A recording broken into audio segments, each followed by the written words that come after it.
好呀，今天我们继续聊澳大利亚。澳大利亚小名澳洲，国土面积770万平方公里，是世界上最大的岛国，也是世界上唯一独占一个大陆的国家。澳大利亚地大物博，资源丰富，黄金等22种资源的可开采量稳居世界前5，铁矿、锂等多种商品的产量位列全球第1，被誉为坐在矿车上的国家。但矿业大佬也有烦恼，采矿业作为外汇发动机赚钱多，但问题也多。你比如结构单一、价格波动大、依赖外资、环境压力大、全球绿色转型危机等等。那澳大利亚有没有不靠挖矿、利润还高、绿色环保还高附加值的拳头产品呢？旅游、金融、科技？答案是教育出口，也就是国际教育。那你可能要问了，这教育出口能有多牛啊？咱们上数据，根据澳大利亚国家统计局的最新数据，2019到2023年这5年国际教育一直稳居顶级出口俱乐部前5。2023年，它一举创下了478亿澳元的外汇收入，直接超过黄金，排名所有出口商品的第4，服务类出口的第1。而且它还是前5里唯一不是矿的那个，是不是有点文科生逆袭理科班的感觉？同时，澳大利亚大学联盟还特地发了个修正案，强调国际教育已经成为仅次于矿业的第2大出口产业。光是2023年这1年，就撑起了全国25万个工作岗位，贡献了 GDP 增长的1半，几乎凭一己之力把澳洲从经济衰退中拽了出来。那问题来了，澳洲作为全球最发达的经济体之一，国际教育凭什么能领跑它的服务出口？这是澳大利亚独有的现象吗？澳大利亚怎么对这个产业的依赖度这么高？这会带来什么问题吗？接下来咱们一个个聊。首先，政策刺激加战略扶持。澳大利亚天生属于老天爷赏饭吃的主。过去1个世纪以来澳大利亚的出口先是靠农产品，后边靠资源。到20世纪的前半段，澳大利亚就有一个绰号“骑在羊背上的国家”，靠出口羊毛、小麦、乳制品，还有黄金，跟英国和欧洲其他国家换外汇。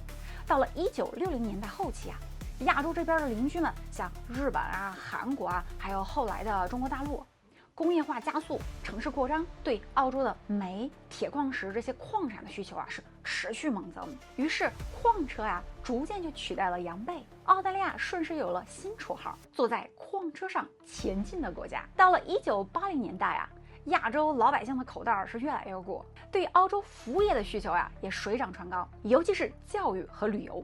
政府一想，我们矿是多，但鸡蛋也不能全放在一个篮子里吧。于是1986年就放了个大招，全面取消国际学生的入学限制，人数不设上限，收费只设下限。从此国际教育成为澳洲的一种出口服务。到了1990年，澳大利亚的国际教育进入商业化快车道，澳洲政府进一步简化学签程序，并形成了读书、工作、移民的完整产业链。同时政府还带头做营销，比如通过澳大利亚国际教育处 AEI、澳大利亚贸易投资委员会 Austrade， 在全球40多个国家设立海外办事处，积极参加全球各个大教育展览，还打造专属品牌网站 Study Australia， 给你从课程、奖学金到签证信息，整个一应俱全。在外交上澳洲政府也不含糊，多份 FTA 自由贸易协定都在服务章节优先谈教育互认和学生流动。而2021年发布的 Australia Strategy for International Education 2021 to 2030， 把留学产业做大做强作为4大优先目标之一，这国际教育产业的战略地位直接拉满。接着，作为南半球的头牌，澳大利亚的品牌效应也很明显。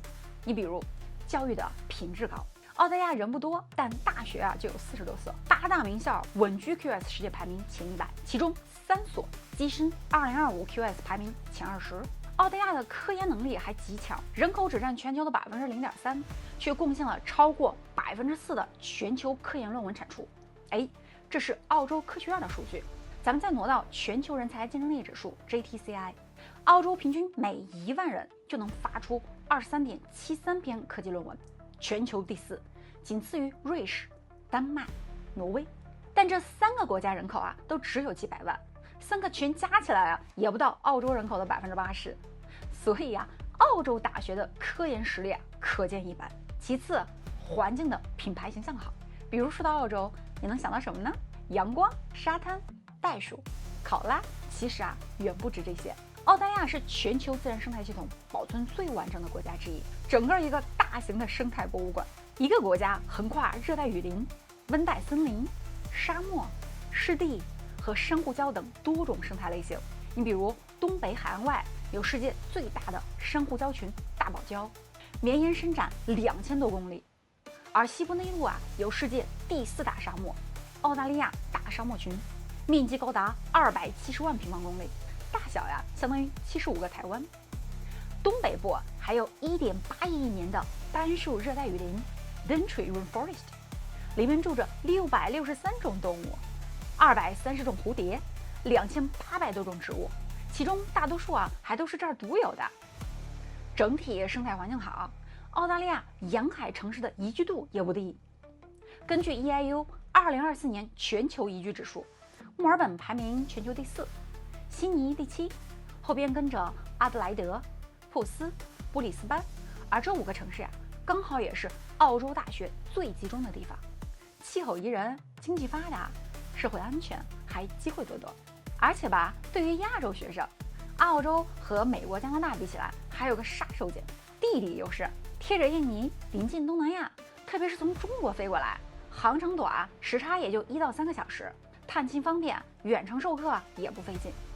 再加上文化上，澳大利亚从根儿上就是个移民国家，多元融合，氛围友好。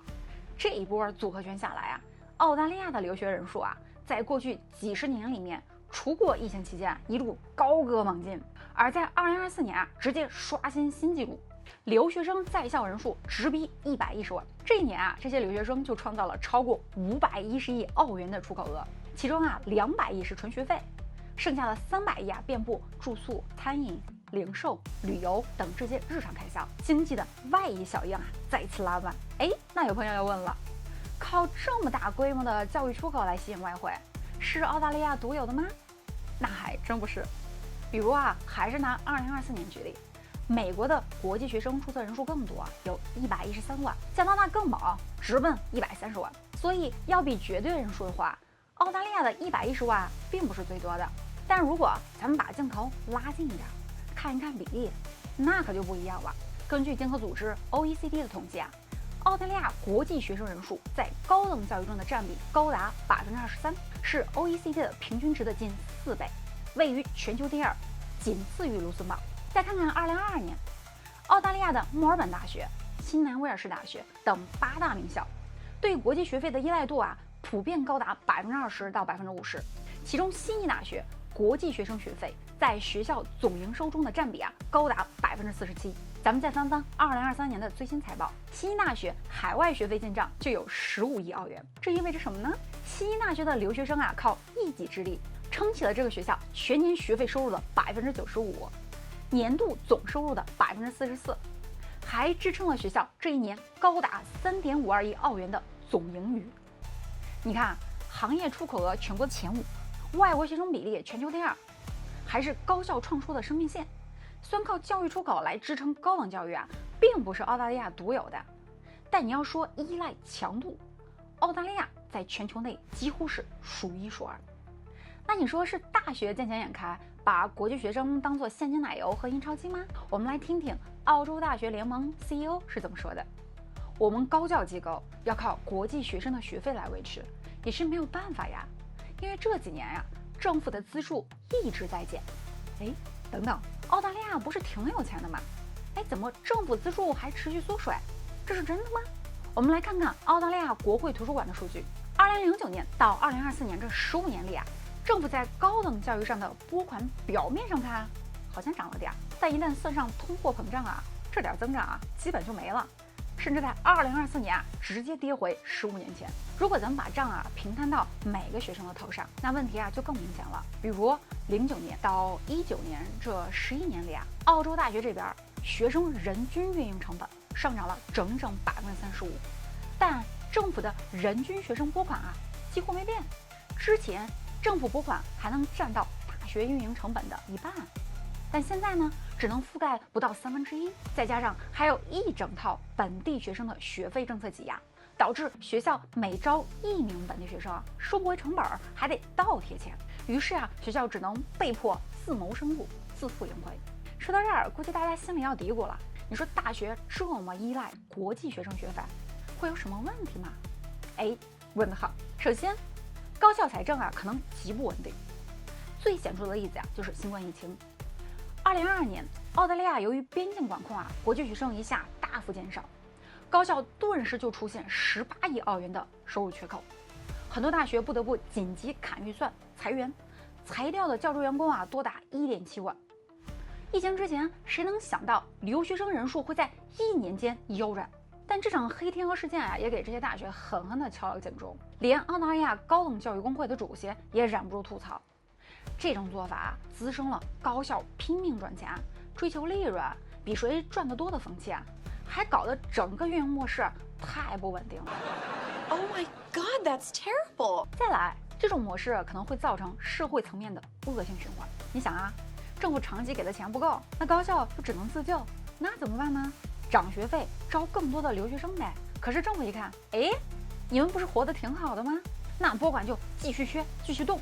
把本该由财政承担的责任全都甩锅给大学，而大学最终还得把这些成本通过学费转嫁给所有学生，这可能会加剧教育的不平等，并且引发社会对高等教育质量的担忧。其实这些年政府也不是没意识到这个问题。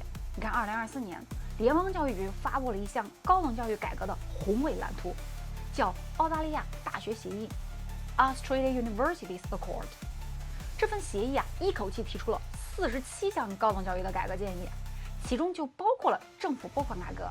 你比如引入新的资助模型，为学生提供全面资助，设立高等教育未来基金，政府和高校一起出资，目标是10年内达到100亿澳元等等。所以这个月，安东尼·阿尔巴尼塞成功连任，各个大学长舒了一口气。澳大利亚联盟 CEO 更是火速发文祝贺，并且站台表态。我们非常支持澳大利亚大学协定，并渴望与政府一道继续推进这一场高等教育的变革。最后 ，have one soft reminder， 政府在落实协议的一些建议上已经取得了不少进展，但接下来我们必须把重点放在为大学研究提供适当资金上。所以说，协议是提出来了，但澳洲高校对国际学费的强依赖能否实现软着陆？澳大利亚的国际教育帝国能持续强大吗？欢迎大家在评论区互动留言哦！如果喜欢我们 Note Club 脑洞派，记得点赞订阅。Thank you for coming. See you. Bye bye. City lights going high, people moving hustle by, beats pumping through my veins, riding on these urban planes.